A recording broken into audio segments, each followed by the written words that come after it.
Es importantísimo mejorar nuestros estudios, luego me referiré a ello, para comprobar qué ocurre dentro de estas escuelas, qué ocurre entre esas familias y su actitud, y los alumnos, qué ocurre con sus equipos docentes para que los resultados sean positivos. Voy a ir avanzando un poquito más deprisa, pero digo información fundamental de PISA. Esto es lo mismo con los centros educativos. En este caso, los centros educativos españoles. Los puntos rojos son centros rurales públicos, los puntos azules son centros urbanos públicos y los puntos verdes son centros concertados o privados.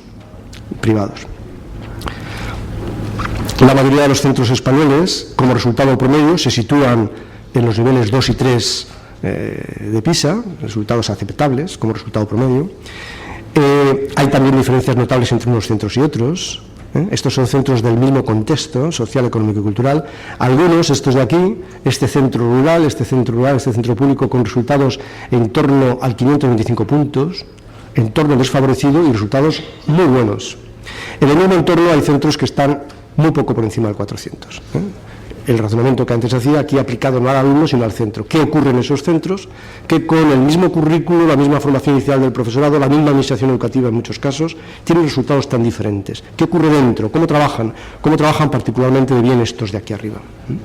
No obstante, el conjunto de los centros españoles tiene un grado de dispersión relativamente bajo si lo comparo con los resultados, ahora veremos, de los alumnos y los centros de otros países. Aquí se ve simplemente la mancha para que vean.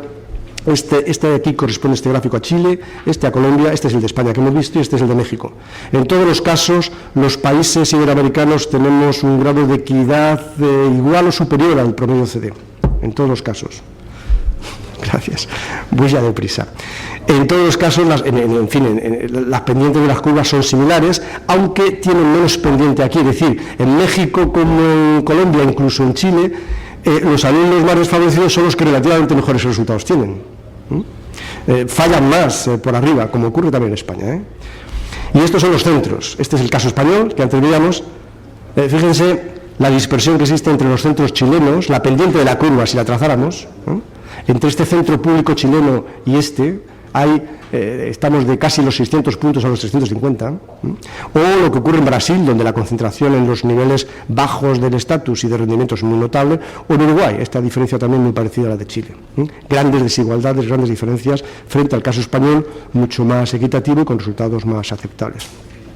Las comunidades autónomas, aquí está Andalucía, esta línea, como pueden ver, de color verde, es esta de aquí, que empieza con un nivel relativamente más modesto que el de la media española y termina por encima o al lado de la media española y al lado por encima de alguna otra comunidad.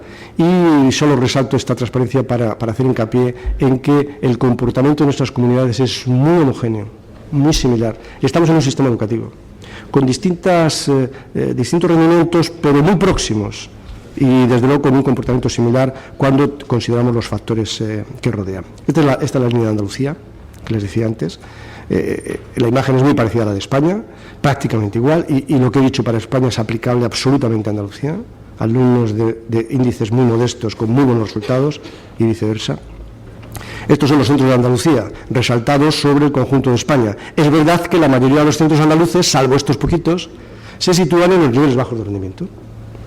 Y debe explicar esto, según Coleman, parte del rendimiento más modesto. Pero también es verdad que dentro de esos niveles más bajos de estatus social, económico y cultural, pues hay centros andaluces como este, por ejemplo, pues con resultados francamente positivos, de los más altos del conjunto de España, o estos públicos que escolarizan a alumnos más favorecidos, como estos otros concertados, con resultados también muy buenos. De forma que la información de PISA es muy rica y muy útil para este tipo de... Esto es la comparación de Andalucía con sus dos líneas y, por ejemplo, Castilla y León. Son las dos comunidades casi extremas en nuestros resultados. Todo es muy parecido. La diferencia es que la curva de Andalucía está ligerísimamente, un poquito más por debajo que la de Castilla y León, y que los centros andaluces se concentran más en las zonas más modestas de rendimiento frente a los de Castilla y León, que se sitúan más centrados. Es decir, el estatus económico, social y cultural medio andaluz es ligeramente más modesto. Bueno, acabo diciendo dos transparencias más. 2 minutos tengo. 2 minutos.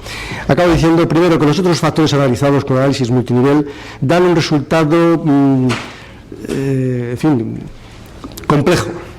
Primero, solo tienen correlación positiva los factores que tienen que ver con la cobertura del currículo. Cuando se cubre bien el currículo, mejor resultado, con el tiempo dedicado a las ciencias y con los recursos escolares. Sin embargo, no hay correlación con el tamaño de las clases o la calidad de la enseñanza entendida por familias y alumnos. Alumnos y familias que dicen, este centro es muy bueno, no hay correlación con sus resultados. O no hay tampoco correlación clara con asuntos como la responsabilidad o la corresponsabilidad en el centro, el grado de dificultad de las enseñanzas que se imparten, el número de cursos, etcétera, etcétera. No hay aspectos positivos. Y decía ya que acabo, un minuto y pico más, acabo con 2 reflexiones. Primero, a la vista de los resultados de este informe HIP, de los resultados PISA 2006, entendemos que tenemos que mejorar la evaluación PISA y las evaluaciones nacionales, todas las evaluaciones externas estandarizadas. Tenemos que mejorarlas para obtener más y mejor información acerca de cómo se organizan las escuelas, cómo participan y se implican las familias, qué grado de autonomía hay, qué tipo de proyectos se ponen en marcha, cómo se trabajan los equipos docentes en las aulas, cómo trabaja el alumno, cómo funciona la coordinación de estos equipos y, fundamental sería ser capaces de medir qué valor añadido pueden aportar las escuelas a sus alumnos. Y con respecto al conjunto del país, entendemos que debemos utilizar las evaluaciones externas no para confrontar, no para buscar culpables, naturalmente sí para encontrar las responsabilidades de los problemas y poner soluciones, sino para colaborar y buscar esas soluciones las más adecuadas en función de los resultados.